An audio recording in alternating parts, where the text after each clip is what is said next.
Hi friends. അപ്പോൾ നല്ല മറുപടി കൊടുക്കുന്നുണ്ട് നമ്മുടെ പിന്നെ എന്താ പറയുക, ശരവണനും രേഷ്മയും അവർക്കൊക്കെ നല്ല മറുപടി കൊടുക്കുന്നുണ്ട് നമ്മളുടെ നന്ദു. എന്തായാലും നന്ദു ഈസി ആയിട്ട് ഊരിപ്പോരും എന്നുള്ള കാര്യം ഉറപ്പാണ്. കാരണം സാക്ഷികൾക്കൊരു ബലമല്ലേ, കാരണം സാക്ഷികളൊക്കെ കേസിലും കൂട്ടത്തിലൊക്കെ പെട്ട ആൾക്കാരായതുകൊണ്ട് സാക്ഷികൾക്ക് വലിയ ബലമൊന്നുമില്ല. അതുകൊണ്ട് തീർച്ചയായിട്ടും നന്ദു ആ കേസിൽ നിന്ന് ഊരിപ്പോരും എന്നുള്ള കാര്യം ഉറപ്പാണ്. ഇവിടെ ഇപ്പോൾ അനാമികയൊക്കെ വെപ്രാളം പിടിച്ച് ഓടി തുടങ്ങിയിട്ടുണ്ട്, അനാമികയും ജാനകിയും ഒക്കെ. അപ്പോൾ ജാനകി പറയുന്നുണ്ട്, ചേട്ടൻ പറയുന്നുണ്ട് അവൾ ഇപ്രാവശ്യം അവൾ ഊരിപ്പോരും, അവളൊരു തെറ്റും ചെയ്തിട്ടില്ല എന്ന് പറയുന്നുണ്ട്. അതുപോലെ നമ്മളുടെ എന്താ പറയുക, ദേവയാനിയും അങ്കിളിനെ കാണാൻ പോകുന്നുണ്ട്.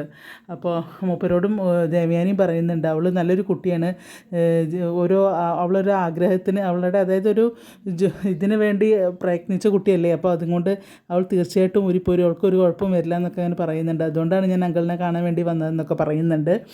അപ്പോൾ എന്തായാലും ജാനകിക്കും അനാമികയ്ക്കും അതുപോലെ വേണുവിനൊക്കെ വെപ്രാളം തുടങ്ങിക്കഴിഞ്ഞു. ഇനിയാണ് നമ്മളുടെ കളി കാണാനിരിക്കുന്നത് കേട്ടോ. എന്തായാലും നോക്കാം എന്താണ് സംഭവിക്കാൻ പോകുന്നത് എന്നുള്ളത്.